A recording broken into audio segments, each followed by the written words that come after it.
ओम श्री गणेशाय नमः। हो सकता है कि आपने भी अपने घर में गणपति बप्पा की मूर्ति स्थापित की हो, तो आज की इस वीडियो में आपको बताएंगे कि किस प्रकार से गणपति बप्पा का विसर्जन करना चाहिए। अगर आपने घर पर ही विसर्जन करना है तो घर पर आप किस प्रकार से कर सकते हैं। नदी या तालाब में विसर्जन करना चाहते हैं तो विसर्जन से पहले बप्पा की किस प्रकार से पूजा की जाती है, कौन से ऐसे काम हैं जो विसर्जन करने से पहले जरूर करना चाहिए, ये बातें आज की इस वीडियो में आप जानेंगे।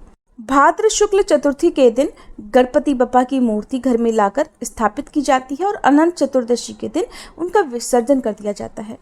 लेकिन इतने दिनों तक गणपति बप्पा की सेवा करना हो सकता है सबके लिए संभव ना हो, तो ऐसे में 1.5 दिन, 3 दिन, 5, 7 और या फिर पूरे 10 दिन के लिए भी आप मूर्ति स्थापित करते हैं, जिसका आप संकल्प भी पहले दिन ही ले लेते हैं। तो जब भी आपको बप्पा की मूर्ति को विदाई देनी हो, उस दिन सबसे पहले उनकी विधि विधान से पूजा अर्चना की जाती है। इस दौरान आपको गणपति बप्पा को जो भी उनकी प्रिय वस्तुएं हैं उन्हें जरूर अर्पित करना चाहिए। घर के सभी सदस्यों को इकट्ठा होकर गणपति की पूजा अर्चना करके आरती करनी चाहिए, उन्हें पुष्प अर्पित करने चाहिए और भोग लगाना चाहिए। और जितने दिन भी आपने उन्हें अपने घर में स्थापित किया हुआ है उतने दिन पूजा पाठ में, या हो सकता है आपने एक समय फलाहार किया हो या व्रत रखा हो, तो उसके लिए जो भी भूल चूक हुई हो क्षमा जरूर मांगनी चाहिए।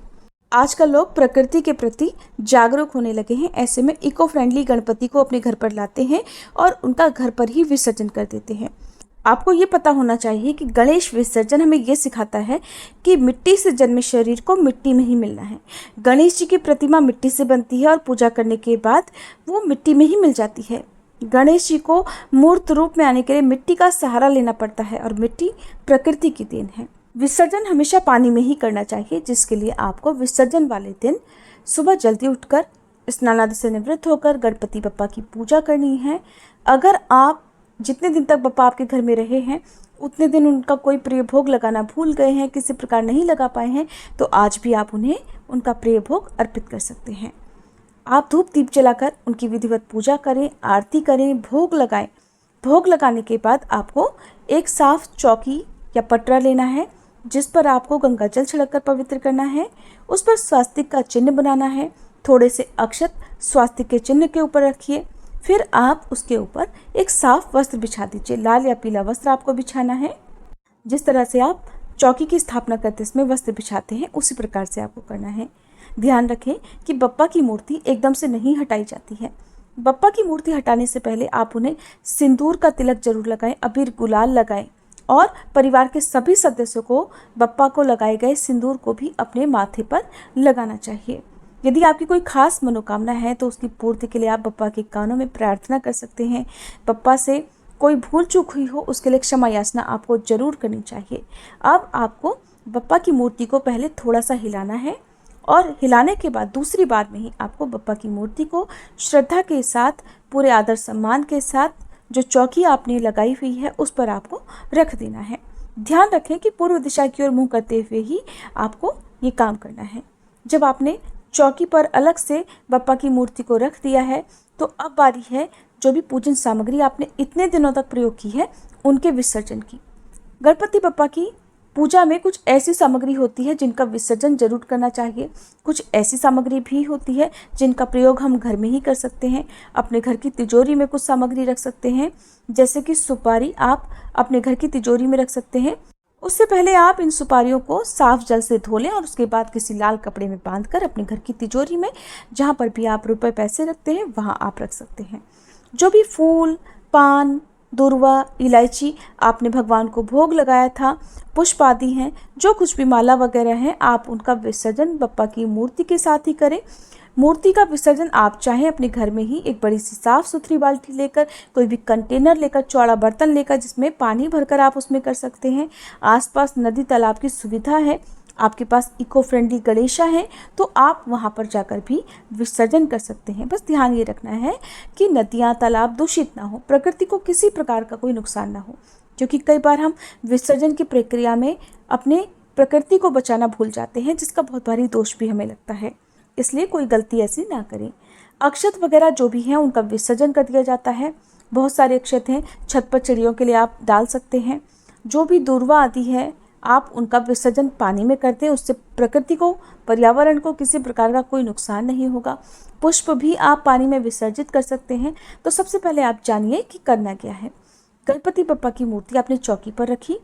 अब आपको विसर्जन की तैयारी करने के लिए एक चौड़े बर्तन में पानी भर लेना है। बाल्टी ज़्यादा अच्छी रहेगी, तो बाल्टी क्योंकि गहरी होती है, उसमें मूर्ति का विसर्जन बड़ी आसानी से हो जाता है।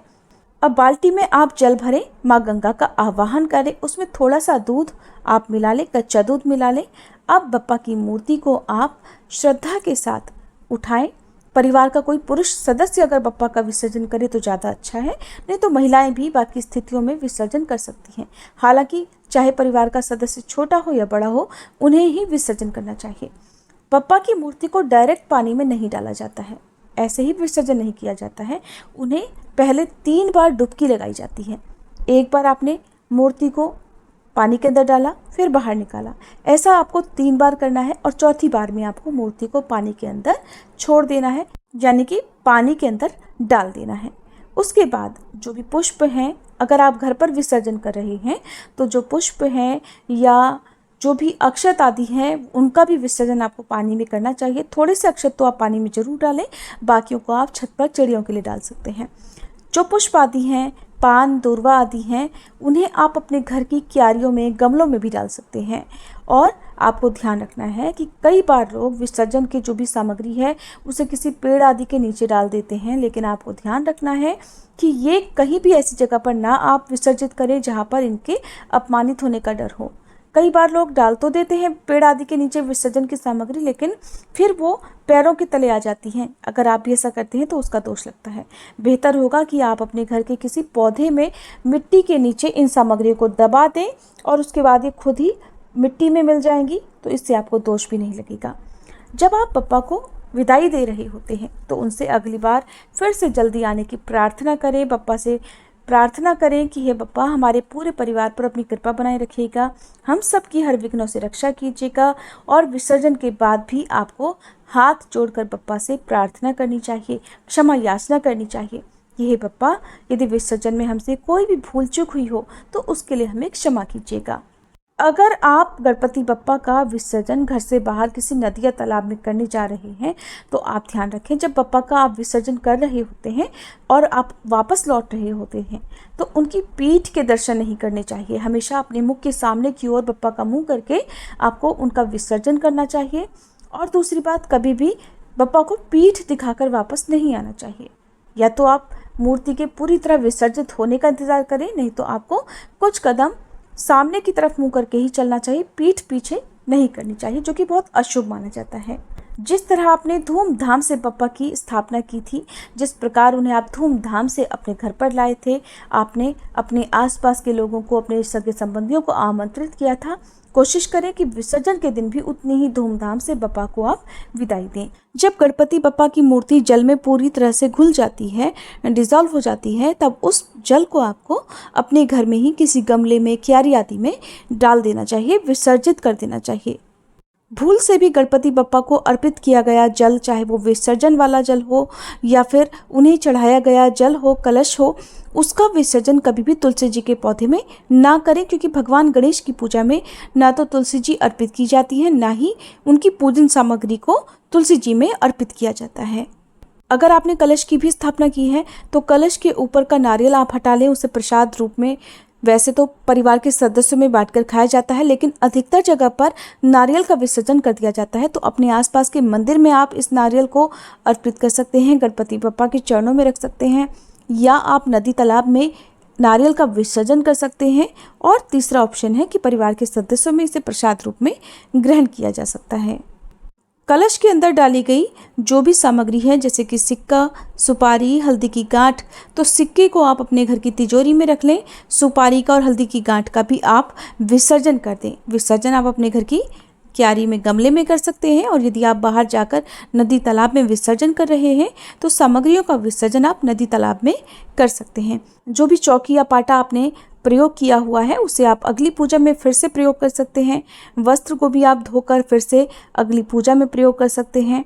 जहाँ पर आपने गणपति बप्पा को स्थापित किया था उस जगह को आपको हाथ जोड़कर प्रणाम करना चाहिए। तो इस प्रकार से आप अपने घर पर विसर्जन कर सकते हैं या नदी तालाब में विसर्जन कर सकते हैं। आपको जितने भी दिन में विसर्जन करना है उन सभी का मुहूर्त भी इस वीडियो के लास्ट में बताया जाएगा। उससे पहले जानिए कि आखिरकार बप्पा का विसर्जन क्यों किया जाता है। इसके बारे में पुराणों में एक कथा प्रचलित है। धार्मिक ग्रंथों के अनुसार श्री वेद व्यास जी ने गणेश चतुर्थी से महाभारत की कथा श्री गणेश जी को लगातार 10 दिन तक सुनाई थी, जिसे श्री गणेश जी ने लगातार क्रमशः अक्षरशः लिखा था। 10 दिन के बाद जब वेद व्यास जी ने आंखें खोली तो देखा कि 10 दिन की अथक मेहनत के बाद गणेश जी का तापमान बहुत अधिक हो गया है।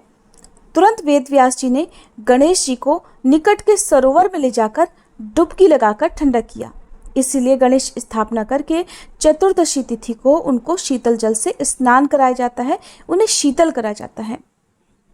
एक और कथा में वर्णन मिलता है कि श्री गणपति जी के शरीर का तापमान ना बढ़े, इसलिए वेद व्यास जी ने उनके शरीर पर सुगंधित सौंधी माटी का लेप किया था। ये लेप सूखने पर गणेश जी के शरीर में अकड़न आ गई, उनके शरीर पर लगी हुई माटी भी झड़ने लगी। तब उन्हें शीतल सरोवर में ले जाकर पानी में उतारा। इस बीच वेद व्यास जी ने 10 दिनों तक श्री गणेश जी को मनपसंद आहार अर्पित किए। तभी से भगवान गणेश जी की प्रतिमा की स्थापना और विसर्जन किया जाता है और तभी से उन्हें 10 दिनों तक उनका प्रिय भोग भी अर्पित किया जाता है। अगर आप अनंत चतुर्दशी के दिन विसर्जन करते हैं तो पहले जानिए कि अनंत चतुर्दशी के दिन विसर्जन के कौन कौन से मुहूर्त रहेंगे। इस बार साल 2023 में 28 सितंबर गुरुवार को अनंत चतुर्दशी है और इसी दिन गणेश विसर्जन किया जाएगा। गणेश विसर्जन के शुभ मुहूर्त हैं। सुबह का मुहूर्त रहेगा इस दिन सुबह 6:12 से 7:42 तक। दूसरा दोपहर का शुभ मुहूर्त रहने वाला है सुबह 10:42 से दोपहर 3:11 तक। शाम का शुभ मुहूर्त रहेगा शाम 4:41 से 6:11 तक। रात का शुभ मुहूर्त रहेगा शाम 6:11 से रात 9:11 तक। इन 4 मुहूर्तों में से आप किसी भी मुहूर्त में बप्पा का विसर्जन अनंत चतुर्दशी के दिन कर सकते हैं। इनके अलावा यदि आप 1.5 दिन, 3 दिन, 5 दिन या 7वें दिन विसर्जन करते हैं तो उनके मुहूर्त भी जान लीजिए। अगर आप 10 दिन तक बप्पा की सेवा नहीं कर पाते हैं तो आप अगले दिन उनका विसर्जन कर सकते हैं, यानी कि 20 सितंबर बुधवार को आप बप्पा का विसर्जन कर सकते हैं। दोपहर में राहु काल की समाप्ति के बाद, राहु काल दोपहर 12 बजे से 1:30 बजे तक रहेगा, तो आप विसर्जन कर सकते हैं 20 सितंबर बुधवार को दोपहर 1:31 से शाम 6:22 तक। 21 सितंबर गुरुवार को आप विसर्जन कर सकते हैं सुबह 6:19 से लेकर शाम 5:45 के बीच में। 23 सितंबर शनिवार को आप विसर्जन कर सकते हैं सुबह 6:20 से 8:50 के बीच में। दूसरा शुभ मुहूर्त रहेगा सुबह 10:32 से शाम 6:18 तक।